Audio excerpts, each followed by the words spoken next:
Assalamualaikum warahmatullahi wabarakatuh. Perkenalkan, nama saya Evi Karina, NIM 14014180027, persen 19, saya dari rombel A. Nah, kali ini saya mendapatkan tugas UTS mata kuliah manajemen kelas yang terdiri dari beberapa soal dan akan saya jawab melalui. Untuk soal yang pertama, dengan bahasa Anda, buatlah definisi atau pengertian dan penjelasannya berkaitan dengan hakikat manajemen kelas. Nah, menurut saya, manajemen kelas itu mengacu pada penciptaan suasana kelas yang memungkinkan siswa di dalam kelas tersebut untuk belajar dengan baik, secara terus-menerus dan berkelanjutan. Jadi, manajemen kelas itu merupakan kemampuan guru dalam mendayagunakan potensi kelas untuk menciptakan suasana belajar yang menyenangkan. Dan tujuan dari manajemen kelas itu agar siswa dapat belajar dengan baik dan dapat mencapai tujuan pembelajaran yang diinginkan. Selanjutnya, nomor 2, terdapat sejumlah pendekatan dalam manajemen kelas. Buatlah ilustrasi operasional dari pendekatan tersebut. Pilih 3 pendekatan. Nah, dalam soal kali ini saya akan memilih 3 pendekatan dari manajemen kelas. Yang pertama, pendekatan intimidasi. Yang kedua, pendekatan kebebasan. Yang ketiga, pendekatan buku masa atau resep. Yang pertama adalah pendekatan intimidasi. Pendekatan intimidasi ini menekankan perilaku guru terhadap siswa. Artinya guru mengintimidasi siswa. Nah, bentuk intimidasi tersebut bisa berupa hukuman, ejekan, ocehan, dan juga paksaan. Jadi inti dari intimidasi ini adalah guru memaksa siswa untuk berperilaku sesuai dengan tata tertib yang berlaku di dalam kelas. Contohnya, guru memergoki 2 siswa yang sedang berkelahi. Kemudian guru tersebut berteriak, "Hei anak-anak, berhenti!" gitu. Nah, nanti anak tersebut paling tidak akan berhenti karena guru akan berpikiran atau berharap setelah siswa tersebut mendengar teriakan dari guru, siswa tersebut akan berhenti untuk berkelahi dan siswa itu akan membayangkan hukuman apa yang akan ia terima dari guru tersebut. Nah, selanjutnya pendekatan yang kedua adalah pendekatan kebebasan.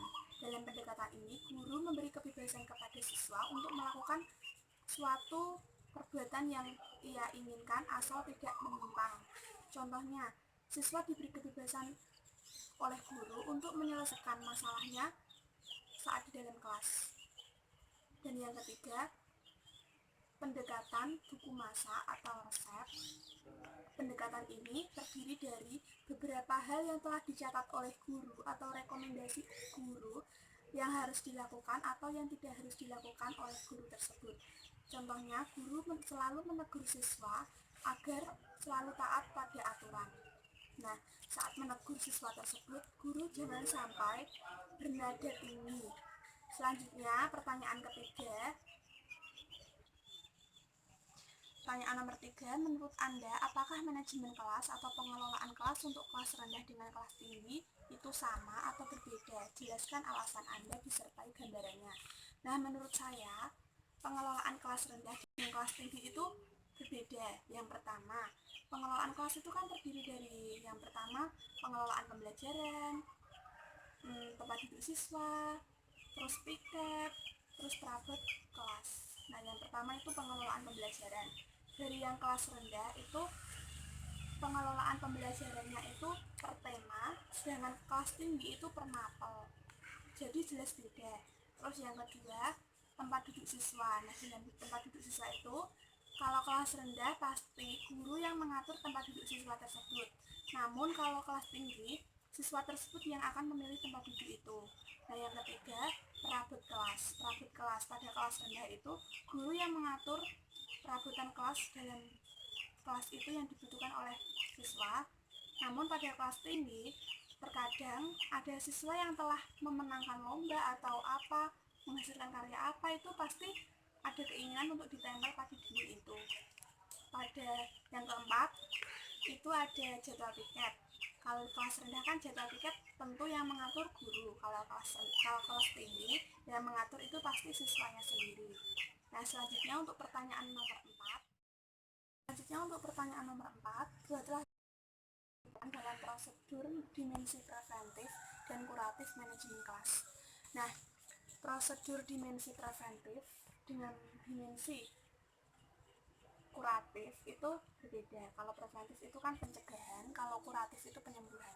Jadi pada dimensi preventif, guru itu sebisa mungkin dalam mendidik siswanya agar tidak sampai dengan perbuatan-perbuatan yang menyimpang. Contohnya, guru selalu menasehati siswa agar tetap patuh terhadap aturan yang berlaku di dalam kelas.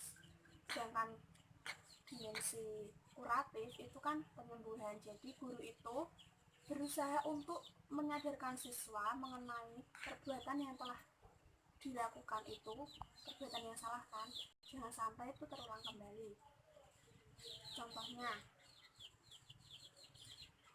Contohnya tuh guru menasihati siswa, nak, kamu jangan sampai gitu lagi, nanti itu kasih hukuman yang lebih berat, seperti itu. Nah, untuk pertanyaan yang kelima, ilustrasikan keterlibatan guru dalam manajemen kelas sehingga kelas kondusif untuk pembelajaran. Keterlibatan guru dalam manajemen kelas itu yang pertama, guru sebagai demonstrator, guru sebagai fasilitator, guru sebagai evaluator, guru sebagai pengelola kelas. Nah, dalam mengelola kelas tersebut diharapkan siswa itu betah tinggal di kelas dengan motivasi untuk selalu belajar. Selain itu, dalam mengelola kelas, guru juga mengatur pengelolaan pembelajaran, mengatur tempat duduk siswa, mengatur jadwal piket, kemudian mengatur alat perabotan kelas. Nah, seperti itu. Nah, saya telah menjawab pertanyaan dari soal nomor 1 sampai dengan 5. Kurang lebihnya saya mohon maaf. Wassalamualaikum warahmatullahi wabarakatuh.